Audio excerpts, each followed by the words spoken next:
Bueno, hermanos, si el Señor nos lo permite, esta tarde terminaremos el capítulo 13 del Evangelio de Juan. Si me podéis proyectar la... Sí.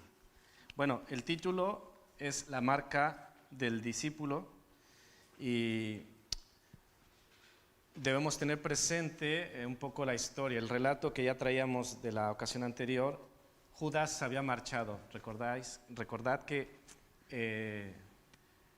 Jesús le dijo, lo que has de hacer hazlo más pronto, y Judas salió hacia la oscuridad de la noche. Él ya se había marchado, el tiempo se acercaba, en el relato de los evangelios pasamos de faltar semanas para la Pascua y para la entrega del Cordero Pascual a unas pocas horas.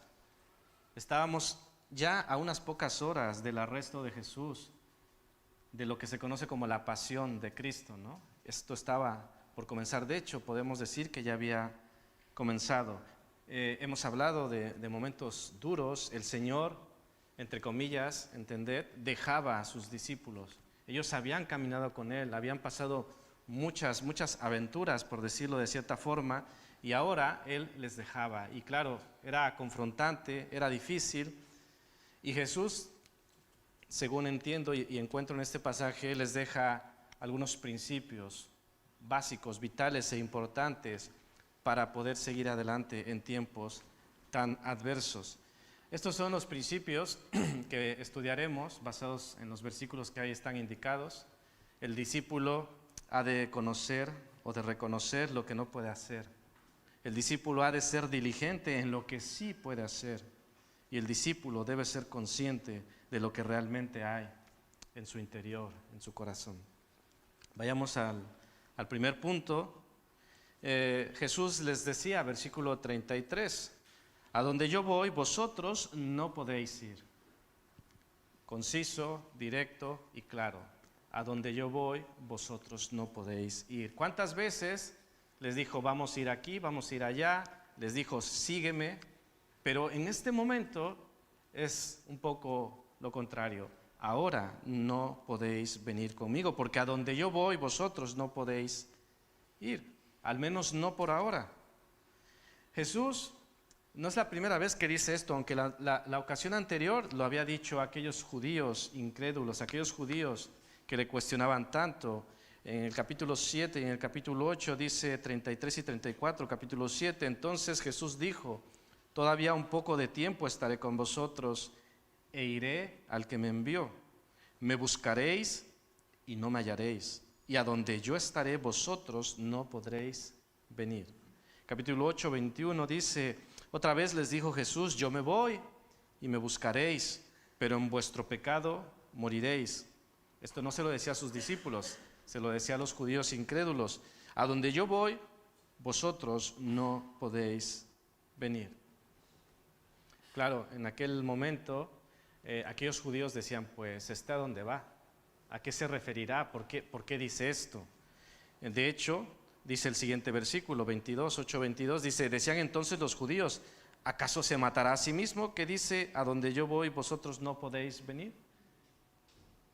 Ellos tenían estas maneras de responder y decían, ya lo tenían un poco de loco, de radical, y ellos no entendían, y tampoco les interesaba entender, como hemos estudiado muchas veces, lo que Jesús decía.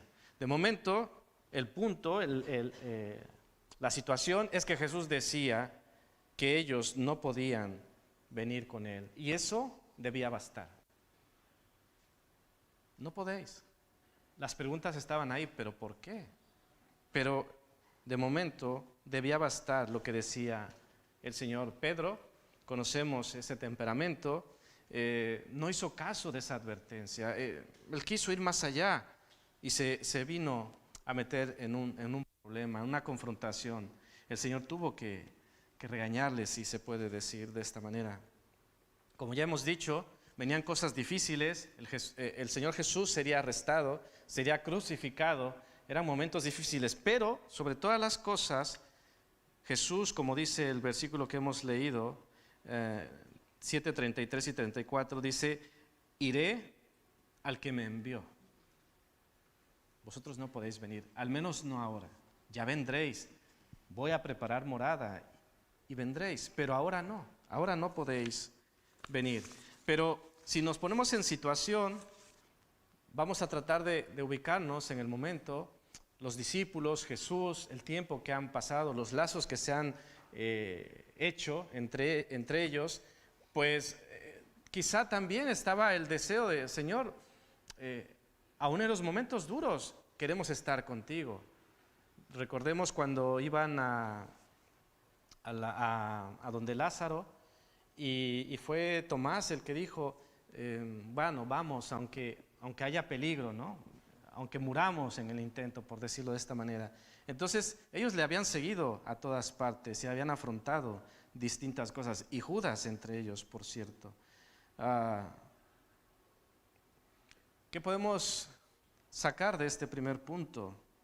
Pues creo que sencillamente reconocer que hay cosas y hay momentos que, aunque no entendemos, hemos de confiar en que nuestro Señor, que es bueno, Él sabe por qué lo hace, por qué lo dice o por qué lo permite. A veces, ante nuestra lógica humana decimos, pues no lo veo, no lo entiendo. Incluso podemos ir más allá y decir, me rebelo, no es justo. ¿No se nos ha salido alguna vez? No es justo esto. Nosotros, yo hablando de justicia, ¿no? Hablándole al Dios justo de justicia. Un poco irónico, pero lo hemos hecho, hermanos.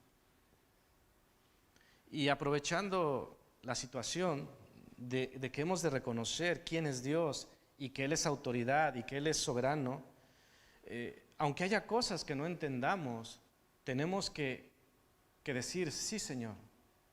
Y aquí yo pensaba en algunos ejemplos prácticos. A lo mejor, al día de hoy, algunas cosas no se entienden. Estaba pensando, por ejemplo, cuando el Señor dice, no os unáis en yugo desigual. Hay gente que no lo entiende. Hay gente que dice, ¿pero por qué? Como Pedro, que dice, ¿por qué no puedo ir? Es un poco lo mismo, ¿pero por qué? ¿O por qué no tener relaciones sexuales antes del matrimonio? ¿Por qué? Si todo el mundo lo hace. Bueno, el Señor dice que no. ¿Nos debería bastar eso? Sí, nos debería bastar. No lo entiendo, o no me gusta, o va en contra de lo que la mayoría dice. Ya. Pero debería bastarnos. Si el Señor dice no, es no. Y a veces nosotros queremos ir más allá de lo que nos corresponde. Y hay muchos ejemplos. Hay otra frase en la palabra, Efesios 4:26, tengo aquí. Dice, no se ponga el sol sobre vuestro enojo. Es otra cosa que dice el Señor, ¿no? Pero luego nosotros decimos, no puedo, o ¿por qué? No lo entiendo. Y podemos ir por muchas, ¿no? Sed santos porque yo soy santo. Pero, ¿cuál es la reacción ante todo esto que el Señor ordena? Lo que dijo Pedro, ¿por qué no puedo? ¿O por qué? ¿Por qué no puedo hacer esto? ¿Por qué no puedo hacer aquello? Ciertamente, nuestra fe debe ser razonada. No queremos una fe fanática. No queremos el decir, ¿por qué no puedo unirme en yugo desigual? Porque el Señor lo dice, sí, y debe ser suficiente. Pero luego también cabe razonar y entender por qué el Señor lo dice así. Y al final entenderemos que es por nuestro propio bien. ¿Recordamos qué le pasó a Salomón, al gran sabio Salomón? Dice que se unió con muchas mujeres, muchas de ellas paganas. ¿Y qué hicieron con su corazón?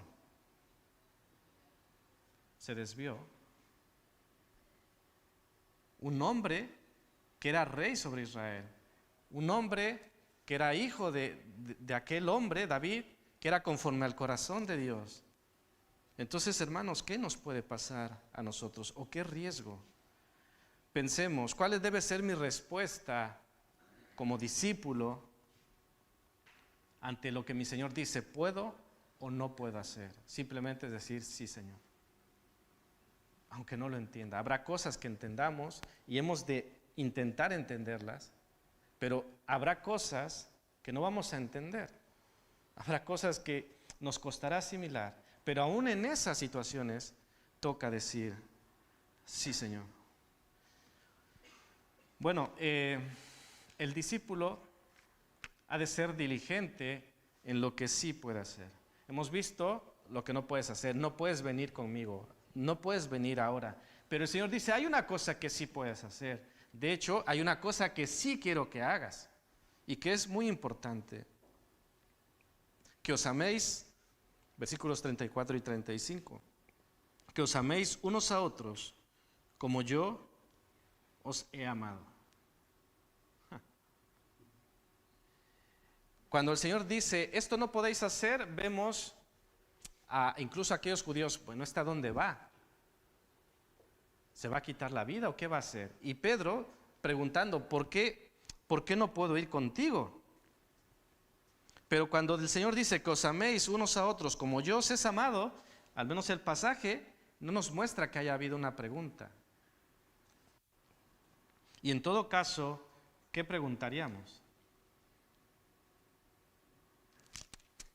Puede haber muchas preguntas, pero lo que el Señor, así como fue claro y directo con lo que no podían hacer en ese momento, también es claro y directo con lo que sí quiere que hagamos. Dice el texto, un mandamiento nuevo.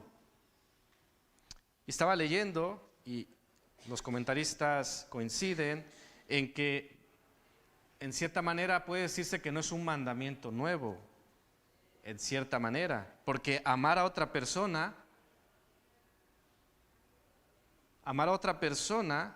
ya estaba en la ley. Os leo lo que dice Levítico 19:18. Dice, no te vengarás ni guardarás rencor a los hijos de tu pueblo, sino amarás a tu prójimo como a ti mismo, yo, el Señor. Amarás a tu prójimo como a ti mismo. Pero recordemos que lo que dice Juan no es exactamente lo mismo. ¿Cuál es la diferencia? ¿Y eso cambia algo? Mucho, ¿eh?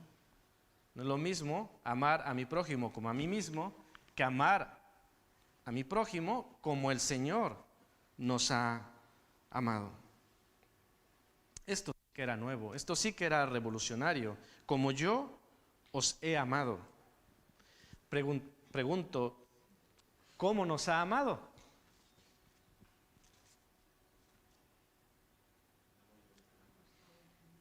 De manera incondicional. Nos ha amado hasta el fin.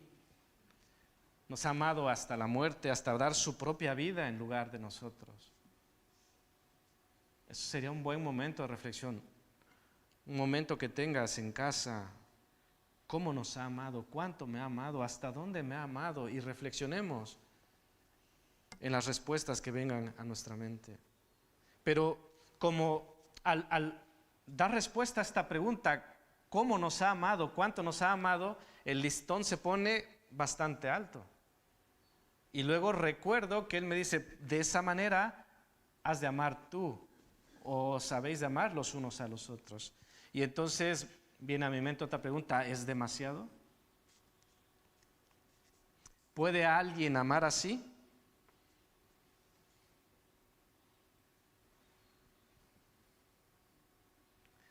Pregunta complicada, ¿verdad? Estamos como los fariseos, que si digo que sí, pasa esto, y si digo que no, estoy un poco contra la pared. Podemos darle muchas vueltas a esto, hermanos, pero yo me quedo con que es una instrucción. Un nuevo mandamiento os doy. Es un mandamiento, es una instrucción. No se nos pone, mira, considéralo, si puedes, si no puedes, si es mucho, si es poco. Dice, te doy un mandamiento, hazlo. Y si Él nos lo pide, ¿qué pasará? que debemos hacerlo, pero cada vez nos capacita para hacerlo. No solamente es como misión imposible y a ver cómo lo haces. No, definitivamente no va por allí. Es maravilloso que esta instrucción conlleva un propósito, como todo lo que hace nuestro Señor, y es un propósito bueno. Porque cuando nosotros hacemos esto o hagamos esto, dice, en esto conocerán todos que sois mis discípulos. El amor es la verdadera evidencia de que le pertenecemos. Una evidencia de que pertenecemos a Jesucristo. Evidencias. En la mañana hablábamos de evidencias. Y aquí tenemos una. Queremos evidencias de que Dios camina con nosotros. Queremos evidencias de que nosotros caminamos con Dios. ¿Cuál sería según 34 y 35 de Juan 13? En que nos amemos unos a otros como Cristo nos ha amado. Esto es evidencia, como decía, de que somos sus discípulos. Y ojo, remarco, discípulos. Lo que el Señor pide son discípulos. El Señor no pide creyentes de aquella manera. No quiere religiosos. El Señor quiere discípulos. La instrucción fue ir y hacer discípulos. Con todo lo que implica, hermanos, ser discípulos. Pero lo que ya señalaba y hacia donde apunta el pasaje, por otro lado, todos conocerán que somos sus discípulos si tenemos amor los unos por los otros. Es lo que el Señor pide que hagamos. Lo que el Señor espera de su discípulo, lo que sí podemos hacer y lo que hemos de ser diligentes en hacer. Pedro quería acompañarle, el Señor dice, ahora no, lo que sí quiero que hagas es esto. Hermanos, ¿qué evidenciamos hacia afuera? Pensadlo a título personal, pero también pensemos como iglesia, ¿qué evidenciamos hacia afuera? Porque el Señor dice, amaros los unos a los otros como yo os he amado, y esto evidenciará que sois mis discípulos. ¿Evidenciamos que somos discípulos de Jesús?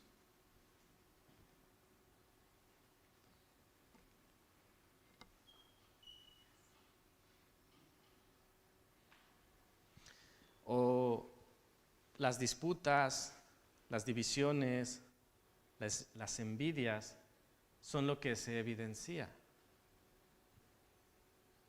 El Señor pide que mostremos amor y recalco, no cualquier amor, no como yo amo, como yo acostumbro a ser, es que yo así soy, no, como el Señor nos ha amado.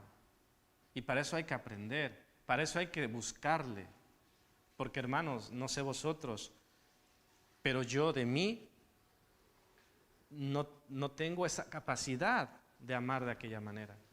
Pero por eso he de venir a la fuente, el que es amor, para poder, y no por eso quiero decir que ya haya llegado o que ya estoy allí, pero que he de anhelarlo, que he de buscarlo, porque el Señor dice que así lo haga. Y oro y ruego para que Él me capacite para hacerlo de esta manera. Pero como en la mañana también estudiamos, no solo yo, sino que lo hagamos todos, porque el mandamiento que dice que tú ames a los otros como yo te he amado, no, es recíproco, que nos amemos unos a otros como el Señor nos ha amado. Esto nos implica a todos, no solo a unos pocos, no solo al consejo, no solo al pastor, no solo a la familia tal, a todos los que somos hijos de Dios y formamos parte de esta iglesia.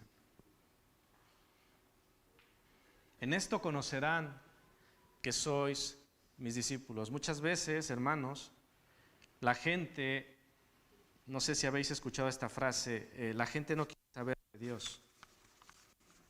Y en parte es cierto, pero en parte Muchas veces somos responsables de que esto sea así, ¿sí o no? Muchas veces somos responsables porque no están viendo que nos amamos los unos a los otros, y menos como Él nos ha amado. En la mañana mencionaba, y en la conferencia de Nick Vujicic, él decía, hay gente que no conoce a Cristo, que tiene mejores referencias, ¿no? Mejores comportamientos, y eso nos deja mal parados. Los que somos discípulos, los que conocemos la verdad, los que hemos de ser sal de la tierra, luz del mundo.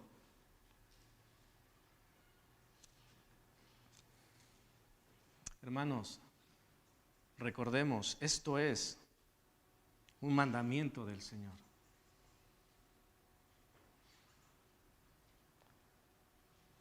Perdonadme un poco, es que me he sentido un poco mareado.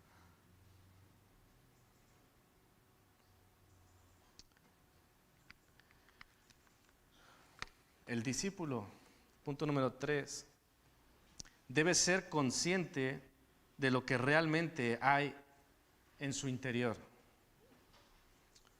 Volvemos a la pregunta, ¿a dónde vas?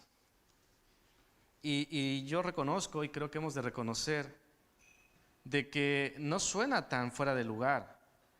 Los judíos ya preguntaban esto, y Pedro y los otros que habían estado con el Señor no entendían, y creo que nosotros tampoco entenderíamos. Imaginaros que con vuestros hijos, con alguna persona de mucha confianza, vais a todos lados y que un día, sin más, te diga, no puedes venir conmigo. Yo creo que de manera natural dirías, ¿por qué? No lo entiendo. Y es lo que pasó aquí. Gracias, Ron. Gracias.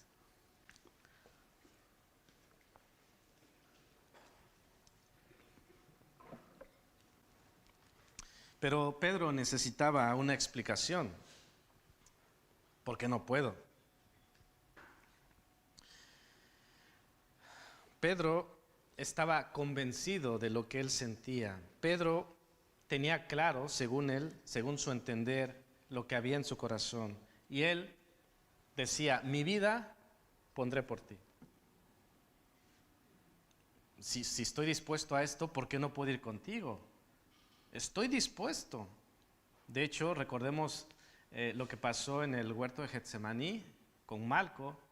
O sea, Pedro no se lo pensaba mucho para sacar el cuchillo.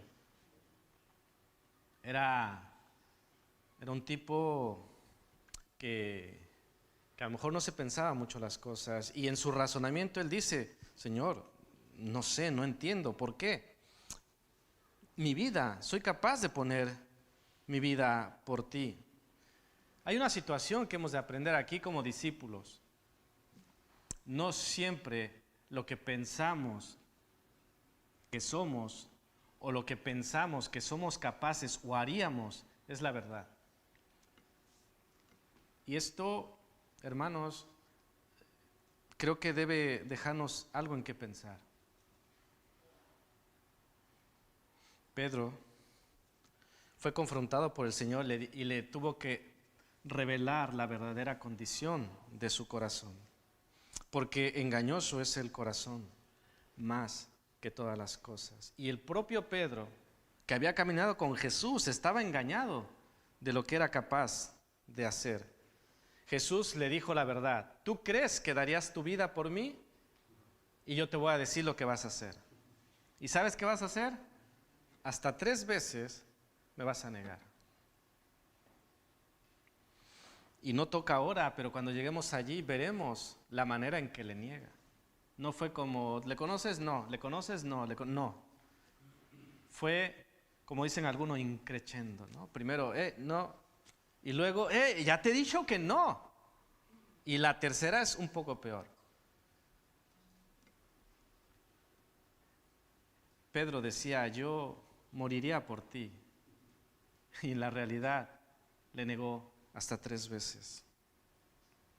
Así que, no sé si recordáis la ocasión pasada con Judas que dijimos, al final no somos tan distintos de Judas, Tampoco hemos de juzgar a Pedro, porque hermanos, padecemos del mismo mal. A veces prometemos a Dios grandes cosas, pero luego en las pequeñas, ¿qué hacemos? Quedamos mal. Señor, yo haré esto y aquello y vamos, maravillas. Pero luego, en un detallito, en una cosa pequeña, ya quedé mal.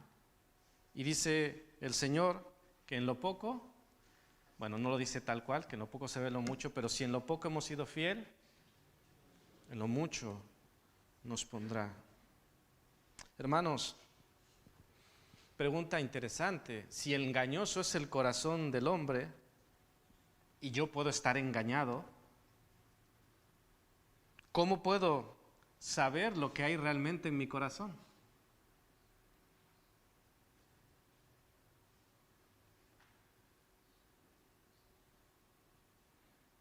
Para los chicos que se estén imaginando, aquí me abro el corazón.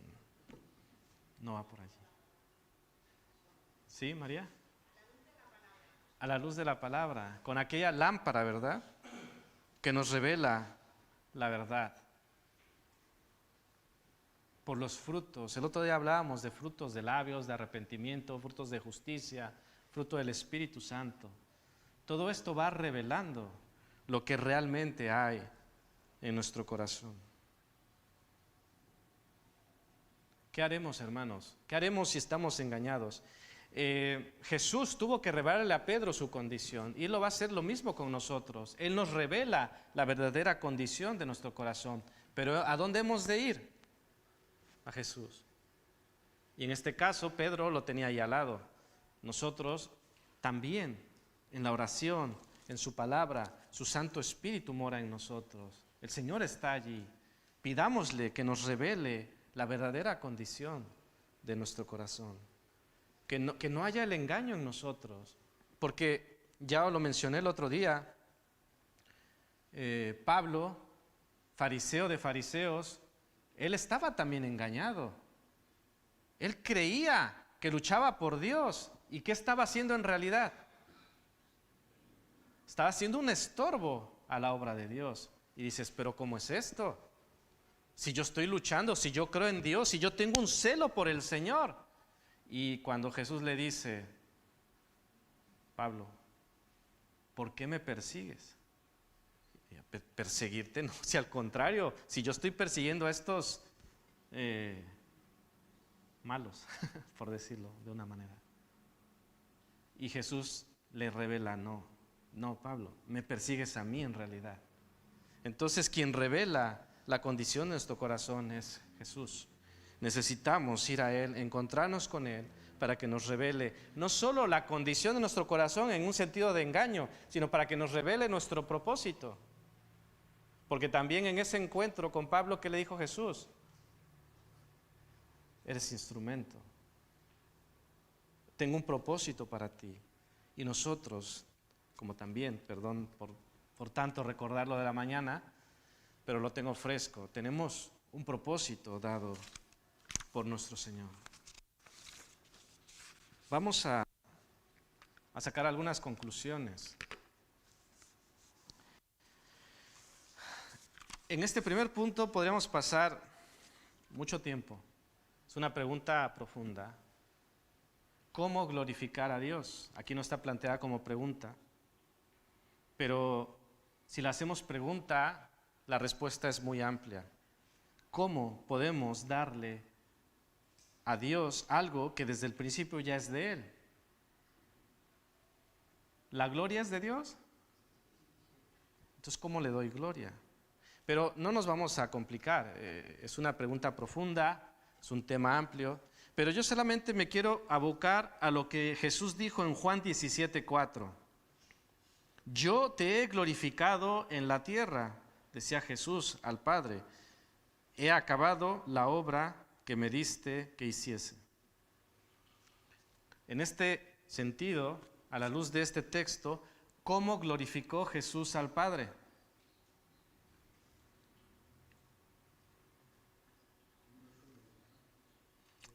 Obedeciendo, haciendo su voluntad, haciendo lo que Él le había dicho que hiciese. Esta es una buena forma para que nosotros sepamos cómo glorificar a Dios. ¿Cómo podemos glorificar a Dios con obediencia? Haciendo la obra que Él nos ha dado para que la hagamos. ¿Y cuál es esta?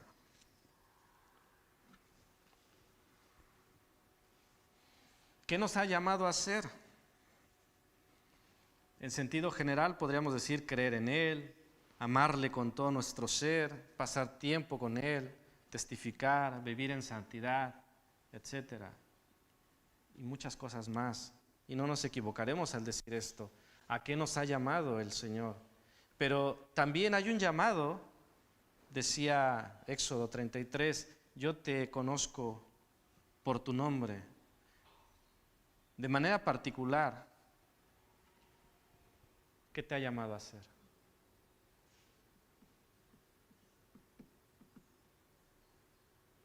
¿Te ha llamado a hacer algo en concreto? Yo creo que sí. ¿Vosotros creéis distinto? El Señor nos ha llamado para algo en concreto. ¿Qué nos ha llamado a hacer? Nuevamente, para obtener la respuesta a esta pregunta, necesitamos venir a Él, necesitamos pasar tiempo con Él, necesitamos tener esa relación con Él y Él nos irá indicando, marcando, yo quiero que tú hagas esto en concreto. La obra general del Señor está allí, hay ministerios, hay servicios, hay muchas cosas por hacer, pero no porque haya 10 cosas por hacer, yo soy llamado a hacer las 10 cosas.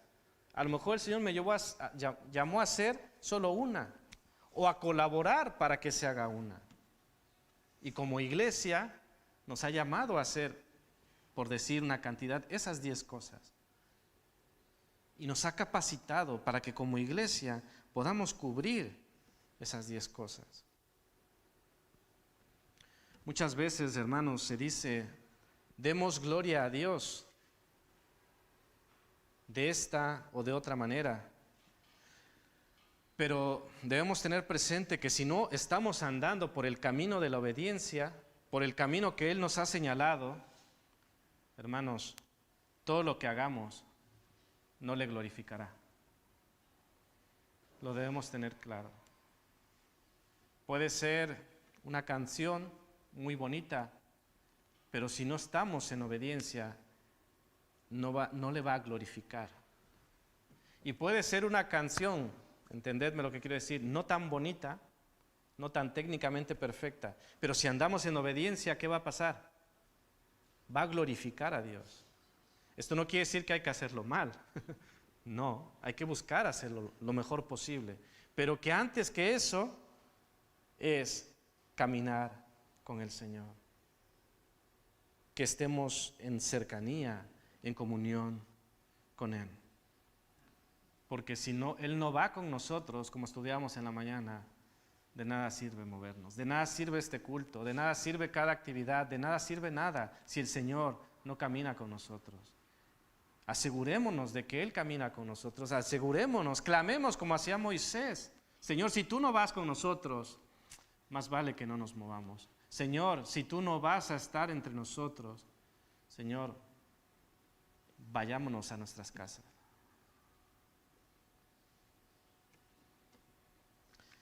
¿Cómo amar a otros de la manera en que Jesús nos ha amado? Imposible, ya hemos hablado un poco de esto, ¿no? Es demasiado amar como el Señor nos ha amado. Pero hermanos, si Jesús lo ha pedido, hablaba hace rato de evidenciar ese amor. Una actitud que se debe mostrar con acciones. Os leo 1 Juan 3:16. Dice, en esto hemos conocido el amor. ¿En qué? ¿En qué he conocido el amor? En que Él puso su vida por nosotros. También nosotros debemos poner nuestras vidas por los hermanos. Repito, nosotros debemos poner nuestras vidas por los hermanos.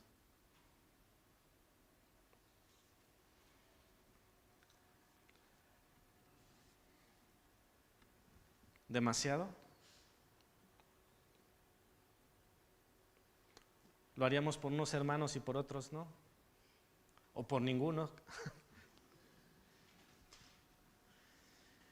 Son cosas mayores, hermanos. Por eso llegó un momento en el ministerio de Jesús que muchos dijeron, dura cosa es esta. ¿Y qué hicieron? Juan 6, ¿no? Muchos se apartaron. Y pasamos de las grandes multitudes, recordemos a cuántos tuvo que alimentar. Y ahora, en Juan 13, ¿con cuántos está? El grupo se ha reducido, se ha estrechado. Más de 5,000 personas y ahora un grupito que caben en un aposento alto. Por eso se habla del camino ancho y del camino angosto. Porque seguir a Jesús no es, dijéramos, para las mayorías que el Señor quisiera. Dice que no quiere que nadie perezca, sino que todos procedan al arrepentimiento. Pero luego el seguirle no es de esa manera fácil. De hecho, podría decir que es muy difícil, pero lo maravilloso es que no depende de mí, porque si dependiera de mí, difícil y casi que imposible. Pero me he puesto en sus manos, nos hemos puesto en sus manos y Él nos lleva, nos sostiene, nos levanta, nos impulsa y nos da fuerzas. Hermanos, el Señor nos llama a hacer lo que Él hizo, poner nuestras vidas por los hermanos. Esto suena extremo, suena radical, pero podemos empezar, como dicen, las grandes cosas comienzan con el primer paso. Podemos seguir el ejemplo que Jesús dejó al inicio de este capítulo. ¿Recordáis cuál es lo que pasó al inicio de este capítulo? Sobresaliente. Basta con mirar vuestras Biblias, el encabezado. Una manera de empezar a amar a nuestros hermanos, una manera de poner nuestra vida por nuestros hermanos es ceñirnos, inclinarnos y lavarnos los pies unos a otros. Lo digo metafóricamente hablando. Servicio, hermanos. El Señor nos llama a servir. El Señor nos ha dado dones para servir, para edificación, para que haciendo esto y amándonos, todos vean que somos sus discípulos. ¿Y qué va a pasar cuando vean esas marcas del discípulo? ¿Qué va a querer la gente, hermanos? Responded. ¿Qué? Va a querer conocer a ese Jesús. Va a querer conocer a ese Dios. Es que no vamos a tener ni que decir, mira, toma este tratado. Ellos nos lo van a pedir.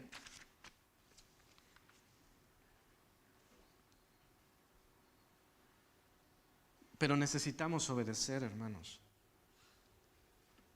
Y como necesito obedecer y no me sale, pues necesito clamar. Necesito venir al Señor y postrarme y decir, Señor, no puedo, me cuesta. Tú me dices que ame a mi hermano, pero realmente quiero darle un abrazo en el cuello, ¿no? Entendedme la exageración que estoy haciendo. Es válido, somos imperfectos. Pero lo que no es válido, hermanos, es que no lo deseemos, que no lo pidamos, que no lo anhelemos. Señor, aquí estoy, tú conoces mi corazón, acabamos de estudiarlo, ¿no? Yo digo, yo moriré por ti, el Señor dice, no, tú me negarás. De hecho, si hoy nos revelara nuestro corazón el Señor, quisiéramos una fila, a ver, tú en una semana ni te cuento. Y tú el otro año, el Señor podría revelar lo que hay en nuestro corazón. Pero aún en medio de todo esto, vengamos a Él. Señor, capacítame. Si tú pides esto, capacítame.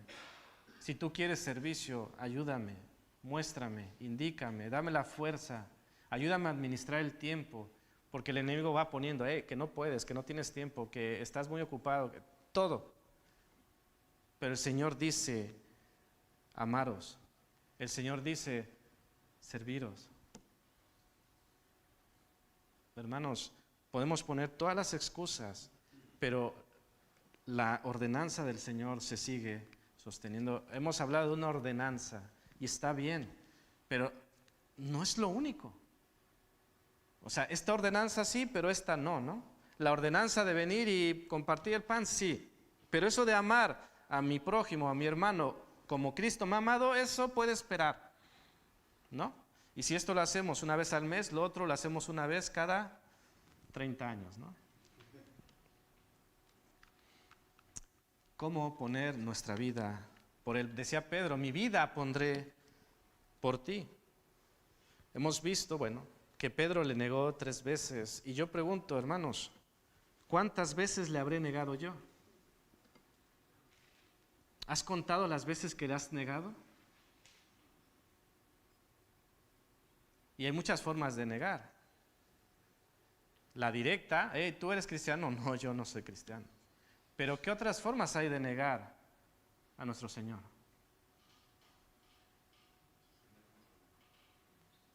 ¿Cómo? No obedeciendo. Seguir pecando. No amar a mi hermano como Él me ha amado. Eso es una forma de negar al Señor. Luego entonces, yo le he negado, sí. Poner mi vida por Él es negarme a mí mismo, darle mis primicias. Es el día a día, más allá de la emoción de un rato. Es pasar tiempo con Él, aunque esté cansado, aunque la serie esté muy buena, aunque el partido ya vaya a comenzar. Los asuntos del Padre van por encima de todo y de todos. Los asuntos del Padre van por encima de todo y de todos. En esto conocerán que sois mis discípulos. En todo caso, hermanos, cuando hablamos de poner la vida, cuando Pedro decía, mi vida pondré por ti, Jesús dijo, no, el que la pondrá por ti, soy yo. Y no andaba por ahí diciéndolo, sino que llegado el momento, el Señor la puso. Pero no solo la puso por Pedro, ni por sus discípulos, la puso también por ti y por mí. Pero hay un versículo que nos confronta, hermanos, hablando de negar. Dice Mateo 10:33, y cualquiera que me niegue delante de los hombres, yo también le negaré delante de mi Padre que está en los cielos. Entonces, ¿se vuelve peligroso negarle delante de los hombres? Y se vuelve más peligroso cuando yo a la luz de la palabra me revela que muchas veces le he negado y que le puedo estar negando ahora. Esta semana pude tener la oportunidad, no sé si habéis escuchado, hablando de series, hay una serie que se llama Chosen, The Chosen. ¿Habéis escuchado? Es sobre la vida de Jesucristo y me parece que está muy bien hecha. Es gratis, hay una aplicación, es gratis. Y había un pasaje que vi ahí cuando Jesús llama a Mateo y recordaba esa expresión de sígueme. Y es maravilloso ver cómo un hombre deja todo por seguir al Maestro. Hermanos, no quiero que en esta tarde hagamos estos aspavientos de Pedro, de yo te seguiré, yo haré todo, Señor, yo mi vida doy por ti. A veces viene bien hacer un compromiso público, ¿no? Diego contaba un testimonio, un compromiso público hace algunos años y fue bueno. Y no prohibiríamos que alguien diga, yo quiero comprometerme, pero quizá hoy, para nuestros adentros, comprometámonos con el Señor. Susurremos desde nuestro corazón al Señor, mi vida pondré por ti.